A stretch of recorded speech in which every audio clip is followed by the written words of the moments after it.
Hey team, Tim from High Performance Academy here. Today we're talking all about motorsport telemetry systems. Now, to start with, I just want to get right down into the weeds to discuss what the difference about log data is to telemetries. And this is something I see a lot of confusion about in the maybe more amateur side of the motorsport industry. So as a general rule, the way I characterize this anyway is log data is data that is logged inside the data logger, and that's what we go and retrieve once the car comes back to the pits. We plug into it or we take the SD card out of it, whatever that transfer system is. That's data that we are downloading all in one go after the car has finished its run on track. Everything we're going to be talking about today, which is the topic of motorsport telemetry, is all about sending data in real time off the car and being able to analyze that without having to have the car in the pit lane. So what do I mean by that?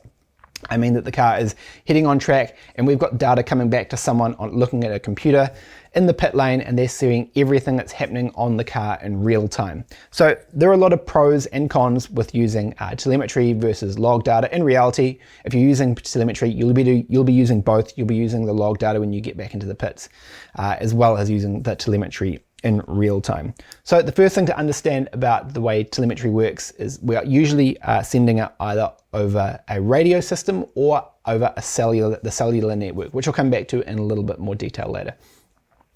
But the important thing to understand about telemetry, and maybe it's probably natural to think about why do we have log data in the first place if we're able to send it in real time? What's the difference? So the problem with telemetry, at least with the technology that we currently have, is that the telemetry files are always bandwidth limited. So what I mean by that is we can't send all of the information all in one go reliably. So when we're logging data on the car, we're usually logging things at much higher frequencies. We're logging all of the channels that we might be interested in logging. Typically, you're not able to use all of that information, so you're not able to send all of that information reliably over a telemetry system.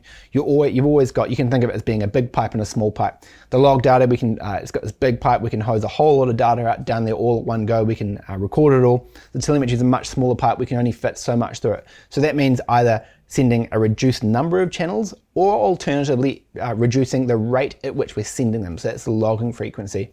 So typically the way you've got your logger set up, the logger is typically at the center of all of this. You might be logging a whole lot of channels, you might be logging hundreds of channels at really high frequencies, and then you'll have a separate list. All of the data source is the same, but you'll have a separate list where you'll say, these are just the channels I want to send over telemetry rather than being logged at these high frequencies. I want to send them at low frequencies, and I only want to send the critical ones that I know I'm going to need in real time, and maybe get rid of a whole lot of stuff you know you're not going to be able to make use of when you're actually sitting in the pit lane anyway. So I just thought I would maybe just draw a quick schematic exactly what the system looks like for anyone who's not familiar with it already. So just on the overhead here, so if we've got our car on track, I'll just draw a really pretty little race car here. So what we have on board of the car is our logger, and like I said, the logger is normally the central point for all of the data that we're logging and dealing with on the car. So as I said, the logger will be recording to its onboard memory all of the log data, and we'll also be sending over, if we've got a telemetry system fitted, we'll also be sending that externally. So depending on the system, it'll have a modem here. And there are two different types of modem that I'll come back to in a second, between whether it's cellular or radio, which I'll talk about that in a second. But essentially, we are sending this data stream, all of our telemetry data, we're sending across this data stream to the modem. This has got some aerial on the car, and this is transmitting back to a matching modem in the pits. So this is the pit side modem, which has also got an aerial there. Now from there, what you've typically got is a data stream coming in, and you'll be coming into a server. So this is our telemetry server, so we'll get that raw data stream coming in here. All of that is being dealt with by the server. And from here, from the server, we can distribute that to anyone you need to. So in some cases, that might just be one person. In other cases, on a large race team, this may be many engineers looking at it all simultaneously. So you might have this being broadcast over the team's Wi-Fi network, so anyone might be connecting to that over Wi-Fi, which is quite common. Alternatively, you might have hardwired connections to different computers of the engineers, and these are the screens where people will be looking at those squiggly lines in real time and getting that information. So I should say as well, all the system that I've got here, this can be compressed down much smaller. So the particular system that we use here at High Performance Academy on, for example, our SR Power GT86, all of this equipment is all sort of just fixed on one laptop. It doesn't need to be a big elaborate system. In like a team situation, what you may have in between the server and these computers is a full team network as well, which this may run to, and this may be distributed from your network rather than being run directly to the computers. It really depends on your exact IT setup that you've got. As I said, and it's the way I've got it set up in the demo for today, all of this has actually been done on my computer. So it's just, rather than sending the information out and being broadcast over a network and having to be translated, it's all actually happening on one computer, which simplifies it a lot as well. Now, I said I'd talk a little bit about the difference between radio and cellular.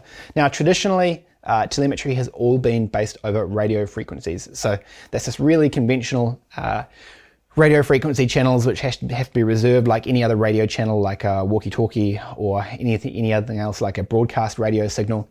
Now, the great thing about radio is it does tend to work anywhere where you've got a decent line of sight between the pit and the car. So what I mean by that is if you are not in a really congested environment with a lot of buildings or a lot of trees or a lot of hills, as long as you've got some sort of line of sight to the car, regardless of where you are in the world, the radio telemetry does tend to work quite well. One of the downsides with radio telemetry, as you can probably guess, it's got a pretty limited bandwidth. You can send a lot less data over a radio system than what you can over a more cellular based system. So again, if we're sending radio data, we'll typically be stripping down that telemetry list even more. We'll be stripping down the number of channels we're logging, we'll be stripping down the logging frequencies, which is obviously degrading our data. But at that point, if you're stuck with a radio system for whatever reason, you're stuck with what you've got, and you'd always rather have something rather than nothing.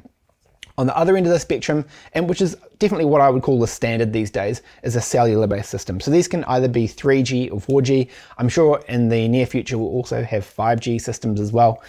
Now, the beauty of using a cellular network is we can make use of all of the infrastructure that's already around us. Now, straight away, that means you don't need line of sight. It means you can now broadcast and receive over much, much greater distances. Anywhere you've got, as long as the car has a cellular connection and the pit side has a cellular connection, all of that's going across the internet. You suddenly are removing a whole lot of these restrictions as far as congestion in city areas or trees or hills or mountains, whatever it is. Certainly some racetracks, you go to somewhere like Spa or Bathurst or anywhere like this where you've got really, really mountainous terrain. These are places where radio telemetry is really going to be problematic for you, because without having a whole lot of radio repeaters, which is another way to deal with it, but it adds a lot to your infrastructure having to have all these radio repeaters put around the racetrack. Radio telemetry really isn't usually an option.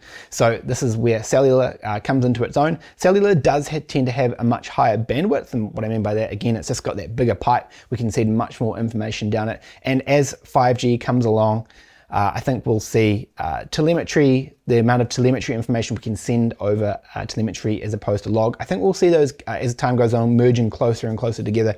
Certainly 5G is going to be a big step up as far as the amount of instantaneous information we can send over the network in one go. Now, I would say, again, a cellular is not the silver bullet. What I would say is most race series I'm part of, wherever you go around that particular country, there's always some circuits where the cellular service isn't great. So some countries are better than others, but certainly when we race here in New Zealand, there's some tracks which the cellular coverage isn't as great, which means we may sometimes revert back to our radio system rather than use our cellular system. Obviously, it's a bit of a balance, and you've just got to find what works best for you.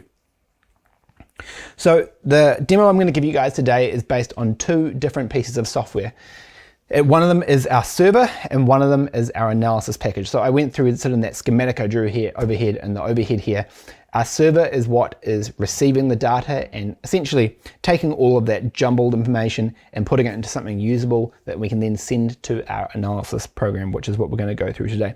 So if we jump across here to my laptop screen, what I've got is a very unexciting piece of software, unexciting looking piece of software, I should say, that we'll go through, and I'll give you guys a little bit of an idea of how it works. So what we're looking at here is MoTeC's T2 software. So I should say as well, all of the demo I'm going to do today is based on the MoTeC system, but I would say largely the system architecture and the way you're using the log data isn't really going to change regardless of the log data system you're using, whether you're using a Cosworth PI system, whether you're using an Atlas system, a Bosch system, a MoTeC system, all of these concepts are really applicable no matter what.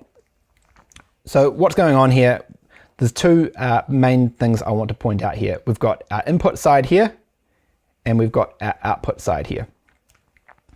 Now, I should say today, I'm actually cheating. I'm not taking real log data from a car in real time. Instead, what I'm doing is replaying an old log file and sort of treating it as if it's a telemetry file. So that's one of the things you can do on a lot of different telemetry systems. What I'm doing here, and what I'm going to do is double click on the input here. You can see I've got a couple of different tabs. I've got General, which I've just named here HPA Webinar Demo, which is obviously just an example we're doing for today. I've got the input stream and I've got the output stream. On the input stream side, I can decide, I've got a little bit of information how I want to configure what I want the output to be. So the protocol obviously we're going to be using is the native T2, T just standing for telemetry. And the type here is the bit that I really wanted to dig into. So you can see I've got LD file selected there. Now, LD file is simply MoTeC syntax for what they call a log file. So here we could, this information could alternatively be coming from a serial port, it could be coming from a network, or it could be coming from a few different options I don't want to get too down the weeds discussing from today. But essentially, if we were taking it from a network or a serial source, that's where we'd be connecting to that modem, that pit side modem. So remember I said the car's got a modem, the pit side's got a modem, and then the telemetry server connects to that modem on the pit side. So typically you'd either be using a serial or a network connection depending on the type of modem that you're using. Serial is something maybe a bit more old school, what more old school modems would tend to use. Certainly today, when you tend to be using things like 3 and 4G modems, these are almost always using a network connection rather than a serial connection. But that's really by the by for everything, for all of our other purposes today. It's not going to matter that we're using a log file here as our source. From this point onwards, it's all exactly the same. All it means is I'm feeding this thing a log file rather than feeding it live data from the car. Other than that, it's really exactly the same. After that, I've just got down here, you can see the path I've got pointing to the log file that I'm using for the demo today, which is just from it's from a GT car running at one of our local racetracks here at Highlands Motorsport Park. There's got a bit of information here which I've stripped out of here, which is things about driver, event, session type, stuff like that. Nothing too interesting there. And then we've got the output stream here, which we've got a few things we can configure. Basically, if we're how we're going to configure the output. So I've talked so far about the input into the server.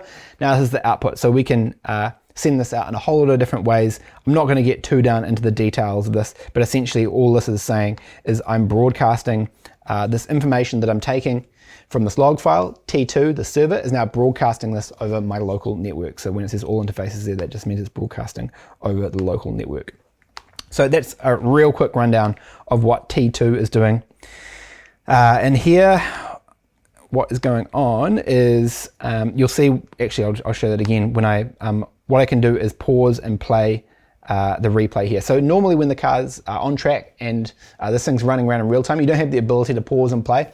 You've got no option but to just take this data in real time. What I've got, the beauty of doing a replay like this, and this is really good if you want to sort of debug or practice with your telemetry software before you head to the track, is I've got this, I can play or pause the replay, and you can see this, both of these sections up here go red when I stop. So if I pause up here, you'll see both of these eventually slow down and go red, saying that there's no input and nothing being sent over the, there's no data being sent over the network here. But if I play again, and I've also got this little slider bar, so I can drag this through. So this particular log file looks like it's about 46 minutes long. I can see that written in the bottom right there. And that's just telling me where I am within that log file. So I'm roughly 12 minutes into that log file.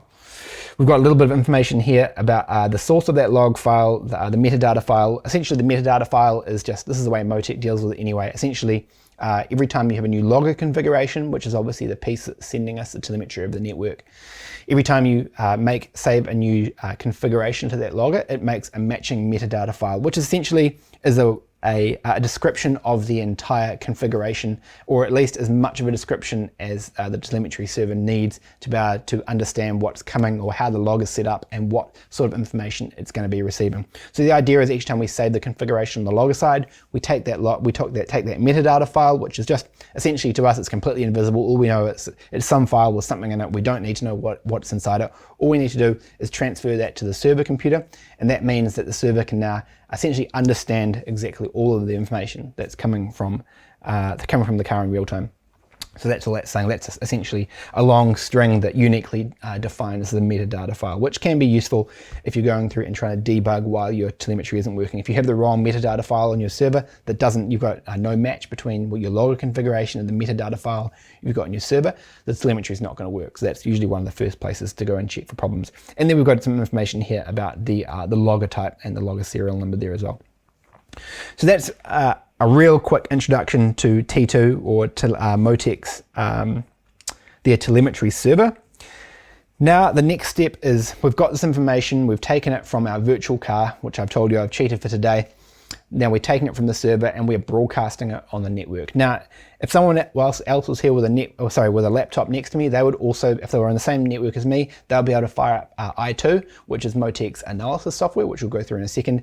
Anyone will be able to just sit here and connect to that data stream and also look at that data in real time. The way I'm doing it for this demonstration is just doing all on one computer. So I've got the server broadcasting it and the my software receiving it in real time on the same computer. But essentially, this is behaving exactly the same as if I was using multiple computers. So here I have MoTeC's i2, like I talked about before, and what I've got set up here is a typical telemetry screen that I would use as a race engineer. So every car is a little bit different depending on the number of sensors it's got, depending on the type of racing that you're doing. You've always got different, you're always sort of tweaking your telemetry layout so you can see the information you need. So I thought what I'd do is just give you guys a little bit of an introduction into how I make use of telemetry, how I lay out the screens, a few of the basic ones anyway. So here in the top left, you can see I've got this data coming through in real time, and you can see as this little cursor here moves across the screen here, you can see, I'll go through this data in a second what this is, but you can see as we're sort of virtually moving through this lap, and you can see also here in the top left, we've got the car moving through the racetrack. Now you can see, obviously this stuff's, it's sort of updating at given steps. It's not necessarily so smooth. Every system's different. It'll be a little bit different again if you connect to a real source, but it is updating relatively quickly, but it's not a completely smooth process. So obviously the track map is really useful for understanding where the car is on track, what part of the track the driver's dealing with. So one of the really useful ways I will use this is if race control will say something about there's an incident at turn 3. Straight away, if I don't know already, I can look at the racetrack map, that track view, and I can see exactly where the car is on track. And if the car is approaching that corner or going to be approaching that corner soon, I'll be a radio to the driver, say, look out, there's going to be an incident on track in turn 3, just have caution. If not, if I'm already well past turn 3, and it may well be that incident will be cleared by the time I get to it, I probably don't want to interrupt the driver at all. I'll just hold off that message until I get a message from race control saying whether that incident has been cleared or not. If it's not, I can go ahead and warn them again. So it's just a way to understand where they are on track. Also, the other way I tend to use this is usually, and this is a bit driver dependent as well, some drivers are more tolerant of being talked to on the radio than others in different parts of the lap. So some drivers, totally fine. You can talk to them in the middle of come on the radio in the middle of a braking zone. When they're in the mid corner, it won't worry them at all. Other drivers are much more sensitive to it and don't like to be talked to in certain parts of the track. They find it a little bit overwhelming, which is fair enough. So the other thing it's really useful for is understanding whether the car's in a position on track where it's going to be safe to talk to them on the radio. So in a track like Highlands, typically the place I'd talk to most drivers would be down the 2 straights. So that's the straight here, and there's another straight out of the hairpin heading in this direction down here. So if possible, as long as there's no emergency to deal with, I would generally try and leave my radio messages to the points on track where I know they're going to be comfortable with me talking to them on track. Obviously, if it's something urgent, I'm going to talk to them no matter what. Underneath that, I've got a small time distance plot of my tire pressures. So what's going on here, you can see I've got four different channels shown here, each with a different color. And this is the way I tend to do all of my data, all of my channels, particularly when they relate to a different corner of the car, is I have the same color convention for each corner of the car. So what I mean by that, you can see, if I just highlight this area here, I've got the front left, the front right, the rear left, and the rear right, and I always use that same color convention. So for me, red is always front left, green is always front right. I've always got rear left is blue and orange or yellow is the rear right. And the reason I do that is because it means I don't actually have to look at the channel legend to understand which corner of the car I'm looking at. Once I've used it for a while, it means you can just look at a piece of data and you know straight away which corner of the car that piece of data relates to without having to look at the legend, which I just find another thing just to help speed up my analysis, which I think is really important. So this particular car obviously has tire pressure monitoring system. So that is useful both from a safety and a performance perspective. So obviously for performance, we're making sure the tyre pressure is roughly in the right tyre pressure window. That's a really, really important thing to get right in order to maximize the performance of the car on track. Anyone who's played around with their tyre pressures quite a lot will understand that the behavior of the car really does change quite a lot if you don't have your tyre pressures exactly where they need to be. So this is something as a race engineer I do tend to put quite a lot of effort into. I've usually got a one person dedicated doing nothing but tyres on a car for a race weekend, so that's setting all the cold pressures, taking the wear, taking the hot pressures, stuff like this. And it's something as an engineer I'll be paying quite a lot of attention to, so that's why it gets its own plot on here, because I'm always making adjustments to the tyre pressure to make sure that they're as close as possible to my hot target. The other thing it's really useful for is from a safety perspective. So if I see here on this plot that one of these tyres has a downward trend on it, so let's say here, for argument's sake on this plot, if I see something like this going on with a tyre pressure, straight away I'm going to see that I've got a tyre going down for some reason. So whether that is because it's got a cut in the tyre, whether that's because we've got a valve failing on it, something like that, that's the reason I've got this data plotted over sort of roughly 2 or 3 laps here. It gives me an idea of what's happening with the trend of the tyres. So in this particular plot, we can see pretty clearly the slight sort of upward trend of this data, and that's because obviously as this car builds throughout the stint, that tyre pressure is going to be evolving. So in this particular car, the tyres are always heated, so we always put them in the oven, so when they go into the car they're always hot, but to some extent you always get some sort of evolution. So sometimes when they come out of the oven they might come out at 80 degrees. If the driver's sort of just getting up to speed, the tyres might initially drop in temperature and pressure before building up again. In this particular case, as the car settles into its stint, we've got the tyres just sort of gently on an upward trend before they start stabilising later in the stint. It looks like they're well on their way to stabilising. They certainly aren't going crazy as far as pressure growth. That sort of noise you can see in that there is really just the pressure in the tyres changing as the car moves throughout the lap. Obviously, as the vertical load and the forces in the tyre change, you are going to get small differences in the internal pressure as well. Moving down from there, in this whole block here, it's really all about lap time information. So the reason this is important is because I want to understand, I want to know exactly how the car is going on track relative to its reference time. I also want to know what the driver's seeing on their dashboard. So in most cases, the drivers will always have things like the last lap time, the reference lap time, and their delta, how they're going, and that time variance relative to the reference lap. So what I've got here is I've got the ref in this box here, ref lap. That's telling me what the reference lap that's stored in the dashboard currently is. So that's really important to understand. Depending on which driver's in the car, certainly in endurance racing, you've usually got a faster driver and a slower driver, or a pro and an am. It's really important for me to understand what that reference lap time is. Then the next one along here, I've got my predicted lap time. So that one is the lap time that I predict the car to get when I finish this lap based on how the car is going in its lap currently. The next one along is the gain loss, which is also which is often called the variance channel. So the variance is what we can think of as what is the gain loss over the lap relative to the reference lap. So you can see I've got a 90.2 second lap in there. The lap time predicted is 96 currently. So that's currently predicted to be over 6 seconds slower than the reference lap time. So that's a lot slower. So looking at that gain loss, that's telling me that on this particular lap relative to the faster lap is 6 seconds defined. And you can actually visualize that. I'll just quickly bring that up.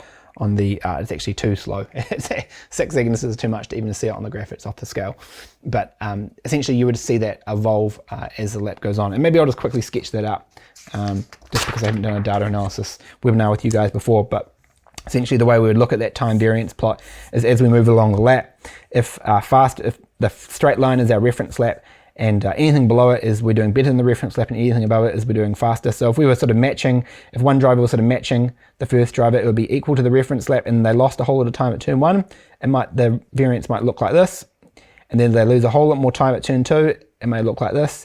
And then let's say at turn 3, for whatever reason, they're doing something better than the reference lap, they're driving it better, so it actually starts to drop, and they gain a little bit of time back with respect to the reference. And then let's say they have a bad run out of the following hairpin, and so not only do they lose time out of the hairpin, but they lose time all the way down that next straight as well. So the reason the time variance plot is really useful is that it helps us understand how that time loss is evolving throughout the lap. So we should be able to see that now that we've started a new lap. No, it's still not on there. I'll come back and look at that in a second when I get into the actual plot itself.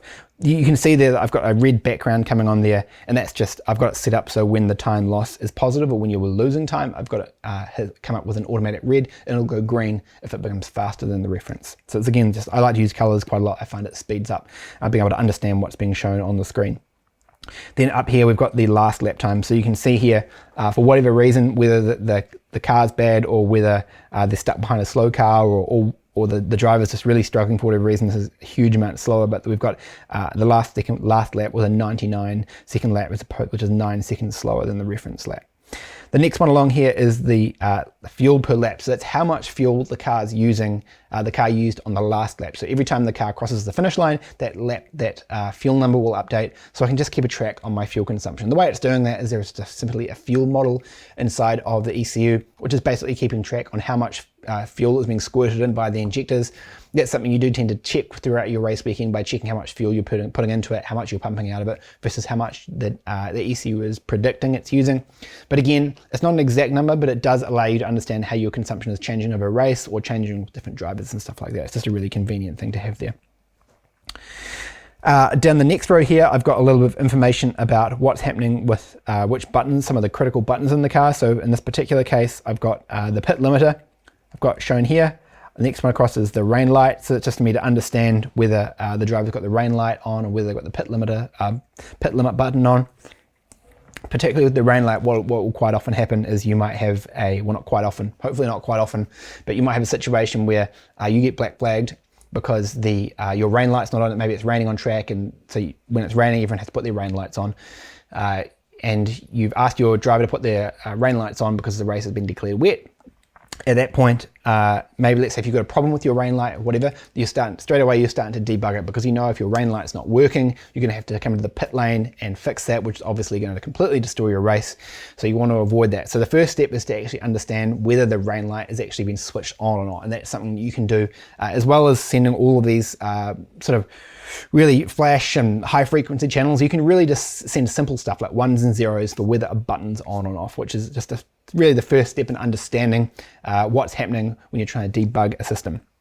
The next one on here is the radio button. So again, that's something I tend to have for debugging purposes. Let's say if I've got a situation where the car's on track and I'm getting no communications between me and the driver, the first thing I'll be trying to understand is, is it because they're not pressing the button at all, or is it because the radio is not plugged in, or maybe is there a problem with the radio itself? Whatever it is, if I can see that button being pressed, because you can essentially log the current that's being sent to the radio to energize the radio circuit.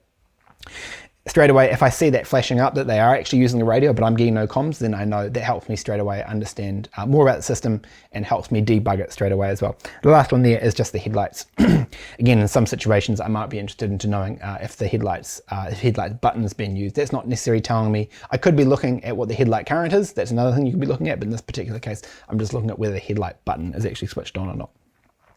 Down here is the fuel number. So before I talked about the fuel per lap, which is this one here. And below it is the fuel number. So that's the total amount of fuel used since the last time we did a reset. So in this particular case, I think it was a race simulation. We're looking at how much fuel has been used since we started the race. So we're using, the last lap we used 1.9 litres, or approximately 1.9 litres, and we've used 24.4 at this point, litres total since we started the run. So again, if I know how much fuel we started with, in this particular car, it's a roughly 120 litre tank. So I know that if I start with a full tank, I know that it's just a safety margin for me to understand roughly how much fuel I've got left in the tank. Typically in endurance racing, you're doing really accurate fuel calculations. In the background, you might be doing them yourself, or you might have a data engineer doing that for you. But this is just sort of another sort of a foolproof method of being able to keep track of roughly how much fuel you've got on board in the car without having to do any complex calculations. Down here, I've just got the gear, so what gear is currently selected in the car. Then we've got a couple of reliability things here. We've got the battery voltage. So again, if the driver's starting to report problems to me on the track, and if it looks like, usually what happens when you start losing battery voltage is a whole lot of systems start doing really unusual things about the same time. So maybe the engine starts misfiring, maybe the dashboard starts flickering, maybe they start having trouble shifting gears if they've got a pedal shift system. And you typically find a few strange things start happening at the same time. You think that was weird, and then another thing happens, and straight away you come down here, your battery voltage, you think, okay, I'm down to 11 volts, my alternator's not charging. So, that might tell you if you're close enough to try and limp to the end of the race. If you're close enough to the end and you don't want to come in and again try and destroy your race, you may well decide whether you think you can try and push the end of the race based on your battery voltage, or whether you need to come in and fix it because you're only halfway through the race and there's no way, if you started losing charge already and you've got a lot further to go, there's no way you're going to finish that race. So you're going to have to come in, otherwise you're going to end up stranded on track when the car just simply dies. The other one I've got shown here is the cool suit. So this is the cool suit current. So in endurance racing, we quite often make use of something called a cool suit, which is essentially like an ice vest that the driver wears, which is the idea is it circulates cold fluid through them. So they plug into it in the car and there's a pump they can turn on. And because it can be a really hot, unpleasant environment, and it just pumps cold water around in there for them, and it helps keep them comfortable. Now there can be problems with cool suits, and again, just having that current there that the cool suit pump is using, that helps me debug the situation. So I know that in some situations, if the ice box is frozen or there's some other problem with the car, I can understand whether maybe the cool suit has frozen, or whether the pump is drawing too much current or not enough, or whatever it is. Again, it just helps give me a little bit more information so I can talk to the mechanics before the car comes in. If we have to do something about it, I can say, look, I've got no current in the cool suit, I think the box is frozen, or we think there's a problem with the pump, or whatever it is. So it gives us a little bit of preparation time before the car actually arrives in the pit lane. The last two ones I've got shown there are the ABS and the traction control. So this particular car has a Motorsport ABS system, which you can twist a dial and change the amount of assistance. At the same thing, it has an adjustable traction control system, so the driver can dial in the amount of traction control assistance. At the bottom here, I've got a few different gauges, which are just showing me the basic sort of reliability things to do with the powertrain. So I've got fuel pressure, transmission temperature, coolant temp, engine oil temperature, and engine oil pressure. The other thing you'll see is, obviously, as the car moves throughout the lap, you see them sort of slowly bobbing away and changing, and that's not what I'm worried about. I want a way to quickly understand if I've got a problem with the car and what might be causing it. So the way I've got set up there is I've got all of the values shown. They are the color of them is defined as green when I define them in a safe zone, and the color changes to another color when it's unsafe. So let's, for argument's sake, say here, if my oil pressure got really low, you can actually see just down the bottom here, you can see this sort of red rectangle on the bottom down here.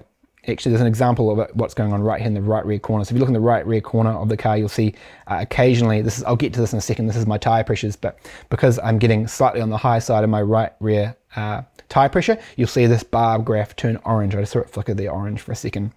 Essentially, the idea here is, with all of the reliability stuff, rather than go through and read each number individually, I just want to be able to scan the screen in a second, and if I see green everywhere, then I know I'm good.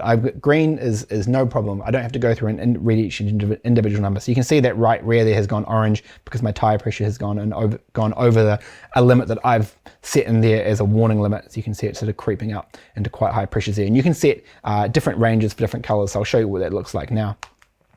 So you can define the the channel you're looking at, and then I've got these different bands. So in this particular case, if I'm between 17 and 24, it's going to be blue. 24 to 28, it's going to be green.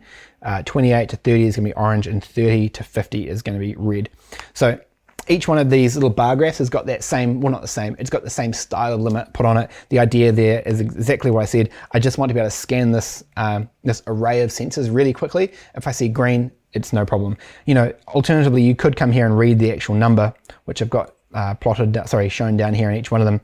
But that's really not something that's going to be time efficient to do. Usually, as a race engineer, you're much more, you want to be much more concentrated on the performance aspect. Obviously, the reliability stuff's important, but it's not something that typically needs a huge amount of looking at. If you can sort of scan it and see a range of colors straight away, you know, you're good. You don't have to worry about it. You can move on to concentrating on the important stuff of trying to win the race.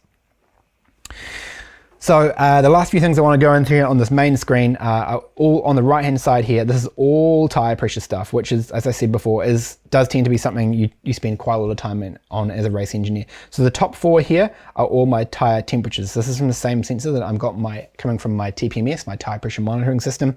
So this is front left, rear right, and front right. So they're all laid out in sort of bird's eye view in a group of four, how they would be from the car. So here again, I can read the exact temperature. So this particular point on track, my front left tire is 77 degrees, my rear left is 83. But I can also see, because they're all in the green, I know I'm happy with those temperatures. There's nothing to be worried about there, either being too cold or too hot or anything like that. The bottom group of four is my tire pressures. Again, the same thing. I could be coming through here and reading the absolute number, but it's just a way to give me a a visual indication of whether I'm in the right sort of zone. Or you can see the right rear corner, if we come back up into my tyre plot, my tyre pressure plot, you can see this is a trend of that right rear just creeping up to be a little bit high. It's not too bad. I mean, we're talking, what are we currently, 27 and a half pounds. Let's say my hot pressure might have been 27 in this case, or maybe 26 in the front and 27 on the rear. I'm not sure, I don't remember what it was, but that's giving you an idea of how you might use a couple of those different displays. Then of course in the middle I've got a time distance plot, and the way I've got it set up like this is you can see this little cursor here is moving along throughout the lap. As the car completes each point on track, that cursor will move along there. And from top to bottom, what I've got is the engine RPM at the top. Then purple, I've got the vehicle speed.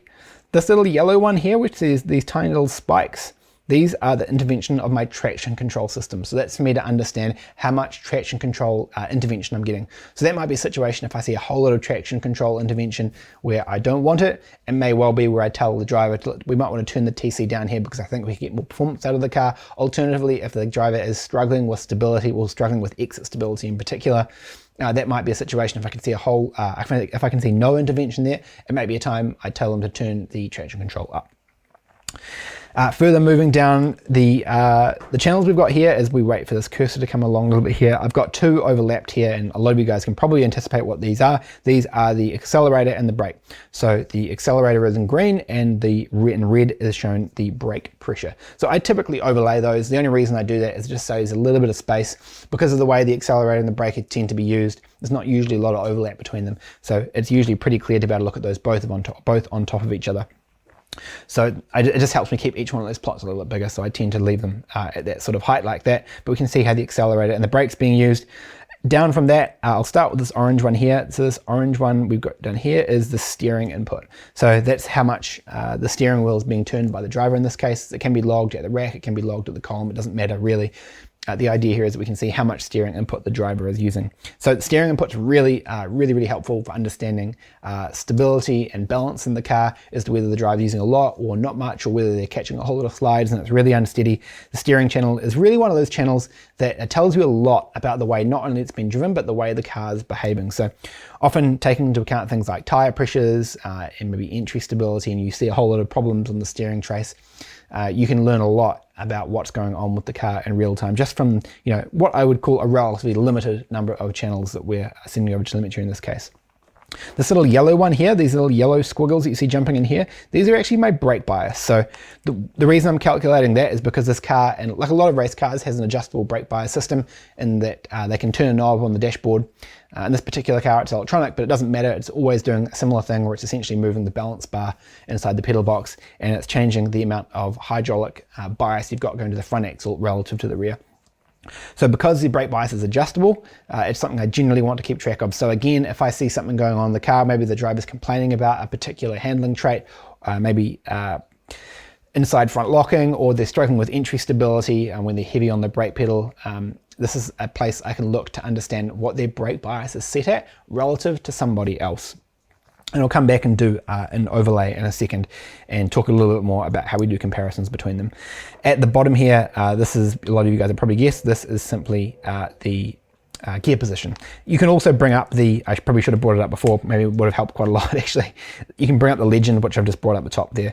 I don't typically have that because I just find it just gets in the way of my data, and once you're used to looking at the data in a particular format, you know what which line or which squiggly line is which data channel. You don't need to have that legend up there for you. But one thing it does give you is it gives you the actual values in real time as well, which can be helpful in some situations to look at the real value, whether it's a speed value or a brake pressure or whatever like that. But I don't typically tend to have it on when I'm actually analyzing the data. So I thought I'd take you through a couple more screens that I would typically have set up. Obviously, when you're working with a car, you may have many screens. You may have 50 different screens set up depending on what sort of things you're interested in looking at, whether it's a reliability thing or a performance thing or a suspension thing or whatever it is.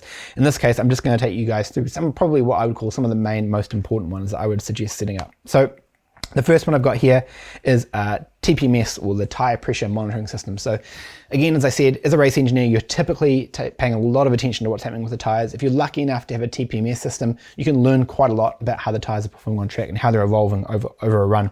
So going from the top to bottom here, I've got the legends channels are shown in this. They are shown in this case.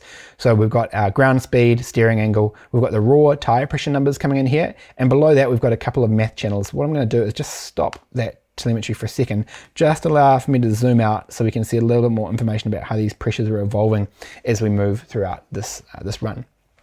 So what we can see here, if we look at the raw pressure channel, which I've got shown here, I can see how as we, sorry, let me bring that back again. I started that replay. Let's bring that back to looking at all.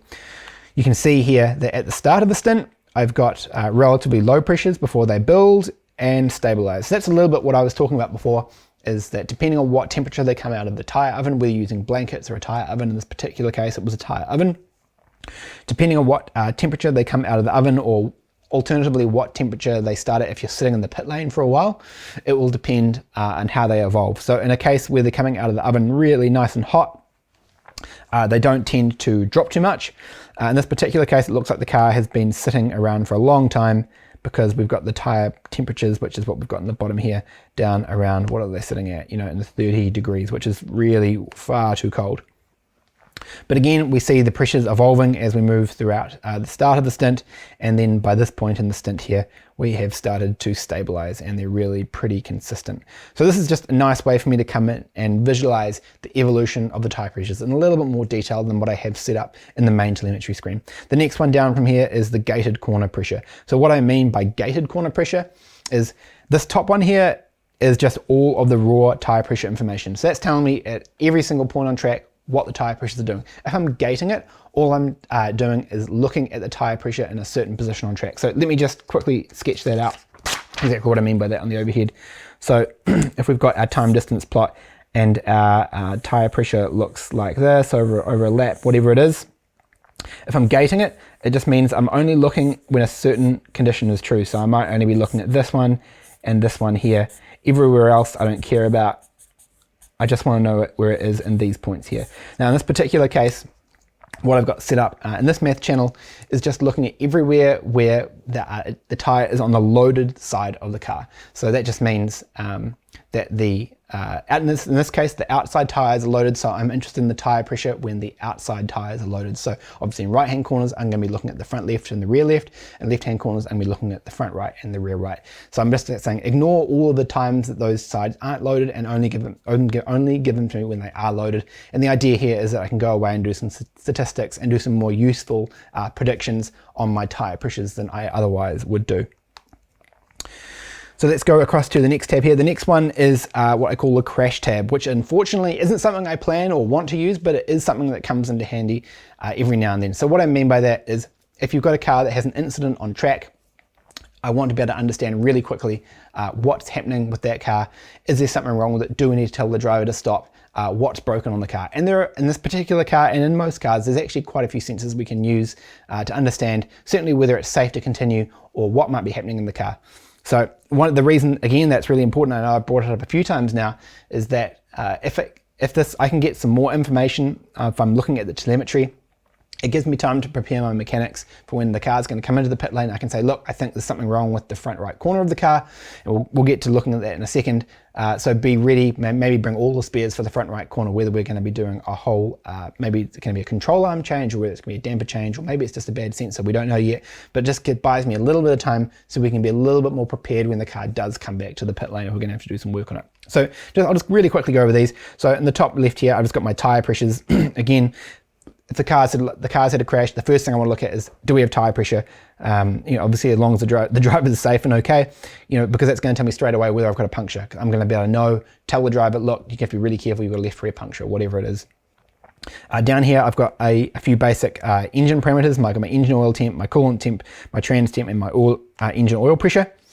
So, and again, I've got plots for those as well. So I can see how all of those are evolving over time. So I can see if I've got a step or a spike or whatever it is. I can come here and see that. So you see that really quickly. In the top here, I've got a turn engine off alarm. So this is simply something that'll flash at me. Basically, there's a set of conditions in this. Basically, if I've got no oil pressure and the engine's running, I can tell the driver no matter what. If I know I've had a crash, I come to this page. If that thing's flashing, I'm going to say, you got to stop the engine, because we know there's no way we want to destroy that engine. So straight away I can come in over the radio and tell them, without having to do a whole lot of analysis, look at graphs or whatever, straight away I just know that the engine's got to be turned off to save it. On the right hand side here, we've got a few basic things like steering angle, wheel speeds, damper positions, and tire pressures again. I use things like steering angle. If I can see, let's say the car's gone to the fence somewhere, I know that they're bringing it back. They said, look, I'm bringing the car back to the pits to get fixed, or I'm going to continue on track. If you see an offset in the steering channel, straight away you know that something's bent in the steering. So usually that means like an upright or a toe link or something like that is bent. Again, it's just about having more information to be able to relay to the driver. I can see that your steering's bent, or being a bit more prepared for understanding what you expect the car might be like, depending on how bent the steering is, whether you need to come in and fix it, or whether you're happy to let it run on track. Same with the damper positions down here. That can just help you. So if you've got a big offset in one of your corners of your damper positions, it can help you. It can help tell you, you might have a bent control arm or something, a problem with the damper or whatever it is. It's just a way to give yourself a little bit more information. After that, the last one we'll go through is just a basic reliability one, which obviously all of the main engine parameters are things like temperatures, pressures. I've got manifold pressures up here. This particular car has, it's a V style engine, so there's a manifold pressure sensor on each side of the engine. Again, fuel pump currents down here. Again, just a place to come. If I'm maybe wondering what's going on, I see something on the main telemetry page and want to dig in a little bit further, rather than having to make that plot from scratch, I can just come here and I can dig into exactly what's going on with as far as a reliability issue. So guys, if you've got any questions about what's come out, what we've talked through today, whether it's about telemetry, whether it's about car setup, or maybe the transition even from putting all the racecraft stuff over to High Performance Academy, chuck those in the chat and the guys will put those through to me and I'll get on to them in a second. We're just about to finish up here. So the other thing I wanted to mention here is that with a telemetry system, typically you can have your telemetry server set up to receive multiple cars. So in this case, I'm only using one piece of log data from one car.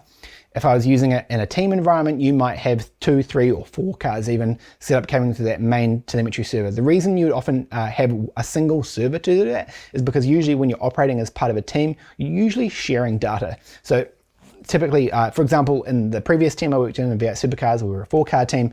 We would always, even though I'd be concentrating on my car and my car alone, sometimes I would want to see what's happening with that other team car on track. What are their tire pressures like? What is their balance like? Maybe what are some of their temperatures or pressures like compared to me. I can just quickly come across there and select their data file and see what's happening with their own track. Obviously, that's only possible in a team environment, but it is possible to have multiple data streams coming into a single server. The other thing I wanted to say as well is about security. All of these telemetry systems have security systems built into them.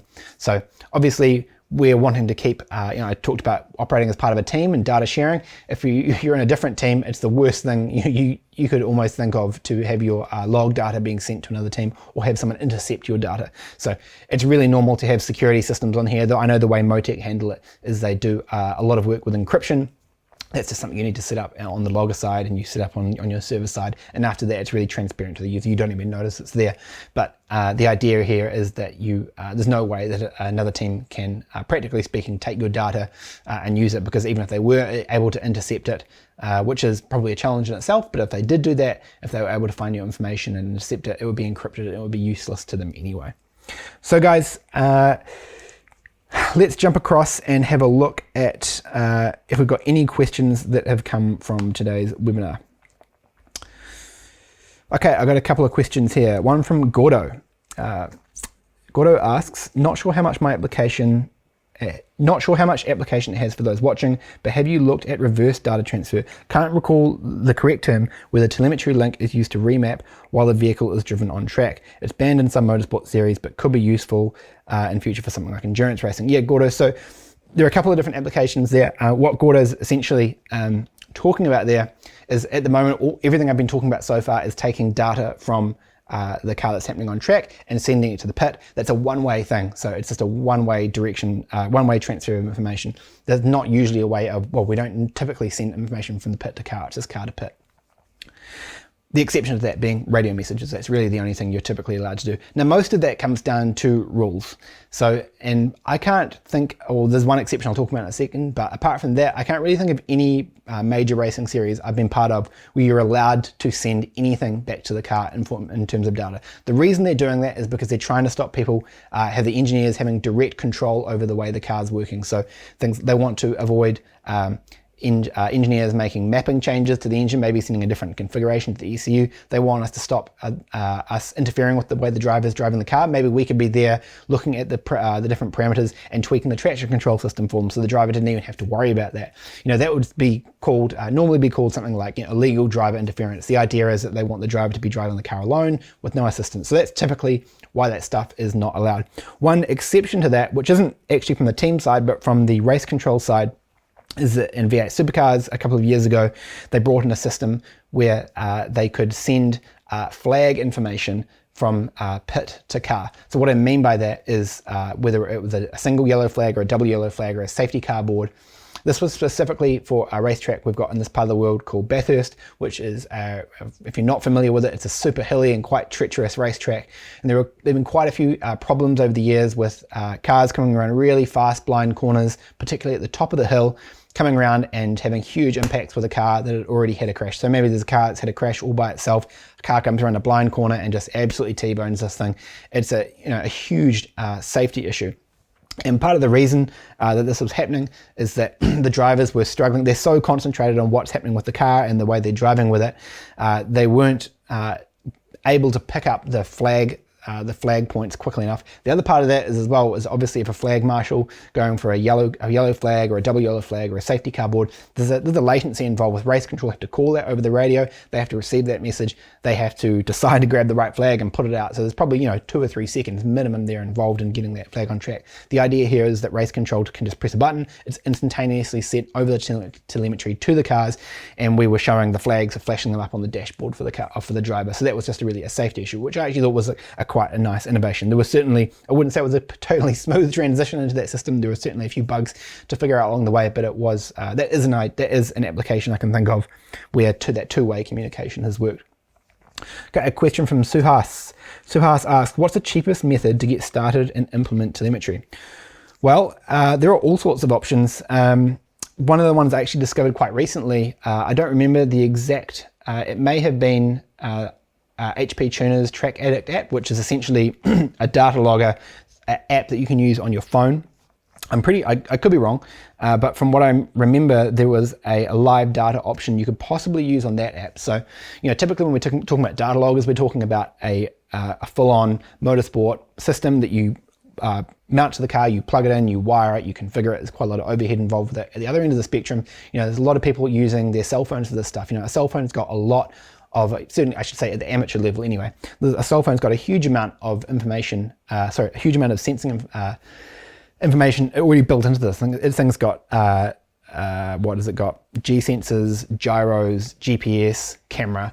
Straight away you've got a lot of the ingredients of an entry-level data logger built into them. You're just using it as well. It's got a screen, so you can use this thing to put on your dashboard, and whether it's looking at time variance channels or whether it's even hooking it up. A lot of them have the ability to hook up and show live engine data by using the OBD system, being able to interface with that. Long story short, is that I'm pretty sure I saw an option on that particular app where you could send telemetry data live. Obviously, your cell phone's connected to the cellular network, so potentially you could be sharing that data in real time. So I stand to be corrected on that, but I'm pretty sure that, and I'm sure quite a lot of other cell phone-based loggers have the ability to be able to share live data in a sort of telemetry style format. So I would definitely say that is the cheapest way to implement it. If you're talking about something a more conventional logger system, it really depends on the system you're using. The actual telemetry system itself isn't actually particularly expensive, regardless of whether you're using a cellular or radio system.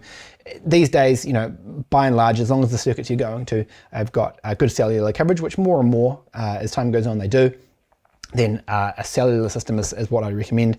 And they don't have to be particularly expensive. You might be talking in the sort of $200, $300, $400, $500 range for a matching pair of modems. Alternatively, at the higher end stuff with really high quality stuff, it gets into the eye-watering thousands very quickly, but it doesn't have to be particularly expensive to start with.